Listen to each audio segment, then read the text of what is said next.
नमस्कार शेतकरी मित्रांनो. तर मित्रांनो, आजच्या व्हिडिओमध्ये तुम्हाला सांगणार आहे की एक तरुण मित्र असो किंवा शेतकरी मित्र असो, ज्यांना कोणाला शेळीपालनाला सुरुवात करायची असेल किंवा सुरुवात करण्याचा विचार करत असाल तर 100% हा व्हिडिओ शेवटपर्यंत बघा.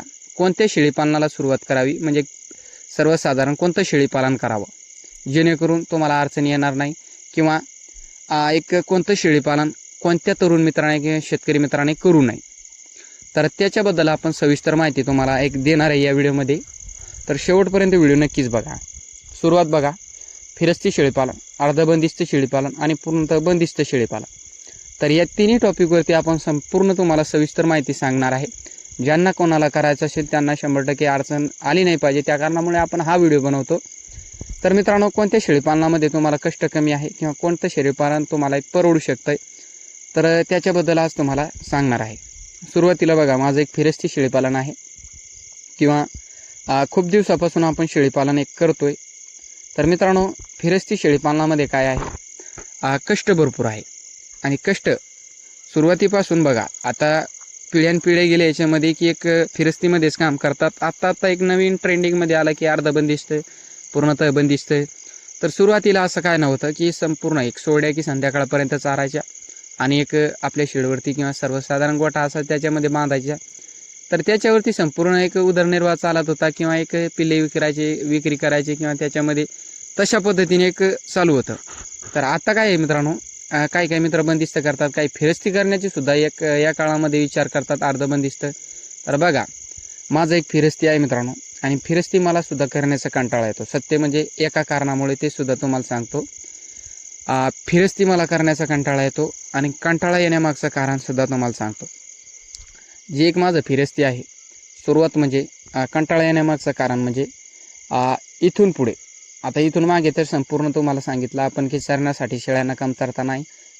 2 ते 3 महिने, संपूर्ण 2 महिने, आता इथून पुढे समजा 2 महिने चरण्यासाठी कमतरता शेळ्यांना नाही.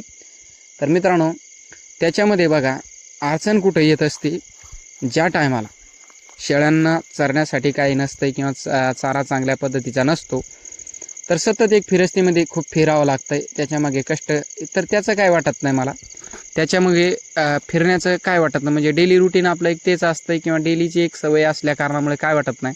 पण ज्या टायमाला शेळ्यांना चरण्यासाठी कमी असतं बरं का, त्या टायमाला मला खूप कंटाळा येतो शेळीपालनाचा, की एक शेळ्यासुद्धा इकडे तिकडे फिरत असतात, बेजारसुद्धा करत असतात. त्या कारणामुळे मला कंटाळा येतो. आणि शेळीपालनामध्ये शक्यतो तुम्हाला सांगतो, ज्यांना कोणाला करायचं असेल, फिरस्ती करण्याची इच्छा असेल कोणाची, तर याच्यामध्ये अडचणी काय काय येतात मित्रांनो, ते सुद्धा सांगतो. आणि तरुण मित्रासाठी बघा, इथे सांगतो तुम्हाला की काय अडचणी येत असते. बघा, लोक या व्यवसायामध्ये कोणाच्या बांधावरती आपण शेळ्या गेल्या किंवा कोणाच्या एक क्षेत्रामध्ये शेळ्या आपण चारण्यासाठी नेल्या, तर काही वेळेस लोक मारतात सुद्धा बघा, किंवा आता मारत नाही पण एक रागा एक मारतात सुद्धा, किंवा एक आमच्या क्षेत्रात काऊन आणल्या किंवा असं किंवा तसं. आणि बघा, लोक नागटी सुद्धा करतात शेवट. पण काही लोक शेळ्यासुद्धा एक शेतामध्ये येऊ देत नाही. तर का, तर एक आपल्यामुळे कोणाचा एक फायदा नाही झाला पाहिजे किंवा कोणाचं एक कशाला एक सारू द्यायचं, तर असे काहीच एक विचार असतात. पण तुम्हाला आपण सांगितलं मागे की एक मालक जे आहे, 35 एकर क्षेत्र आहे त्यांचा, आणि 35 एकर क्षेत्र त्यांनी आपल्याला स्वतःहून सांगितलं की जितके शेळ्यावाले असेल किंवा काय असेल, मेंढ्या असेल, एक सर्वसाधारण ज्याच्याजवळ शेळ्या, म्हशी, गाई, तर संपूर्ण चारामणी आपल्याला एक नागटी करायची. तर असे एक 10% माणसं या दुनियामध्ये आहे. त्यांना वाटतं की बाबा कोणचा असं प्राणी खातंय, खाऊ द्या. तर एक असे एक 10% मिळेल, आणि 90% लोक असे मिळतील की याच्यावर जळा तिच्यावर जळा. कायचे असे विचार असतात की आपल्या बांधावरती यांचं एक पशु कशाला किंवा यांचं एक शेळ्या कशाला जगू द्यायच्या, तर यांचं एक प्रॉफिट होतंय, याचे पिल्ले, असं एक बाराभानगडी आहे. तर त्यांना ते देखवत नाही, किंवा आपले कष्ट असतात त्याच्यामागे, फिरतो आपण दिवस रात्र, पण त्यांना ते चांगलं दिसत नाही किंवा त्यांना चांगलं वाटत नाही. तर ते काय करतात, काही वेळेस शिवेगाळा करतात, तुमच्या बापाचं किंवा सर्वसाधारण काही बी. आता शिवेगाळा तुम्हाला सांगू शकत नाही, एक आमच्या इकडे कशाला आणल्या का किंवा काही. तर एक बघा, राग फिरस्तीवाल्यांना सुद्धा येतो, किंवा इतर कोणताही माणूस असेल 100% राग त्यांना येतोय. आणि असा एकही नाही त्यांना राग येत नाही. पण काय असतं मित्रांनो, आता मी सुद्धा, मला येतंय, पण आपलं कसं आहे उदरनिर्वाह त्याच्यावरती असतो आणि त्या कारणामुळे काय होतं आहे, आपलं एक संपूर्ण येणं जाणं त्यांच्या क्षेत्रामध्ये असतो. स्वतः आपण बंदिस्त एक फिरस्ती करतो आपण, तर फिरस्ती आपल्या क्षेत्रामध्ये होत नसते, तर हे आपल्याला माहीत आहे. तर एक त्यांच्याशी वाईट होऊन किंवा ते बोलतात, त्यांची एक सवय आहे, त्यांना एक ते बोलतात, पण ते आपल्याला ऐकून घेण्याची किंवा आपलं एक तेवढी सहनशक्ती आपल्यामध्ये असली पाहिजे.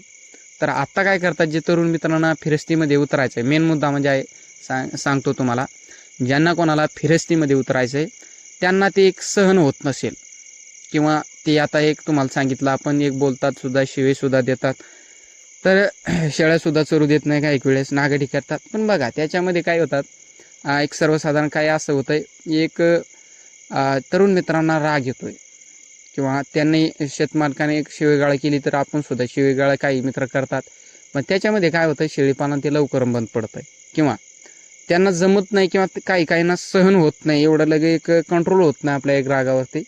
तर तशा मित्रांना सांगतो मी, शिवेगाळसुद्धा या व्यवसायामध्ये देत असतात.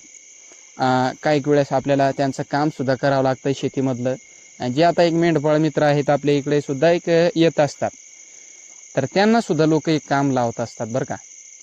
तर एक एवढे एक सांगू शकत नाही तुम्हाला मी, म्हणजे बघा जे मेंढपाळ मित्र आहेत ते एक स्वतः एक रात्र दिवस एक जंगलामध्ये राहून किंवा त्यांना काय गोठागिटा नसतो बिचाऱ्यांना, त्यांना सुद्धा एक पळाटी उपटा किंवा हे तणकटे, हे इकडे, हे जाळा, हे तर खूप त्यांच्या मागे सुद्धा काम लावत असतात. तर एक एवढे एक नीच लोक आहेत मित्रांनो, तुम्हाला सांगू शकत नाही मी. तर आपलं तर एक सर्वसाधारण आपण एक आपल्या घरी जातोच शेळ्या गिळ्या घेऊन, पण त्यांचं एक काय राहतं आहे, तर ते सांगेन तुम्हाला एखाद्या व्हिडिओमध्ये, व्हिडिओ लंब होत चालला आपला. तर बघा कामगेमसुद्धा आपल्याला करावं लागेल. आणि तुम्हाला सांगण्याचा मुद्दा म्हणजे तुम्हाला एवढं जर एक सहन होत नसेल किंवा तुमच्यामध्ये सहनशक्ती तेवढी नसेल की कोणाचं ऐकून घेणं किंवा कोणाच्या शिव्या आपण ऐकूनच घेणार नाही, तर 100% अर्धबंदिस्तसुद्धा करू नका आणि फिरस्ती करूच नका. तर अर्धबंदिस्तमध्ये काय आहे, फिरस्तीमध्ये तुम्ही एक 6 तास शेळ्या सारताल, 7 तास सारताल.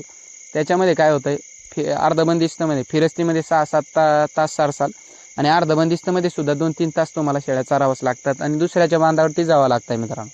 तर लोक बोलणारच, तर त्याच्यामुळे तुम्हाला सहन होत नाही आणि तुम्हाला करण्याची इच्छा असेल तर 100% तुमच्याजवळ पाणी घेणे असेल, थोडंफार ओलिती करण्यासाठी थोडंसं क्षेत्र असेल किंवा एक विहिरीला पाणी घेणे कमी असेल, बोरवेल असेल, तर तुम्ही एक डायरेक्ट बंदिस्त करा. म्हणजे तुम्हाला कोणी बनणारा नसेल, तुमचं एक थोडंसं प्रॉफिट कमी होईल, पण एक स्वतः तुम्ही एक मालक असाल, कोणाच्या बांधावरती तुम्हाला जाण्याची गरज नाही. तर सांगण्याचा मुद्दा हेच. तर कसा वाटला व्हिडिओ कमेंट करून सांगा. व्हिडिओ पाहिल्याबद्दल मनापासून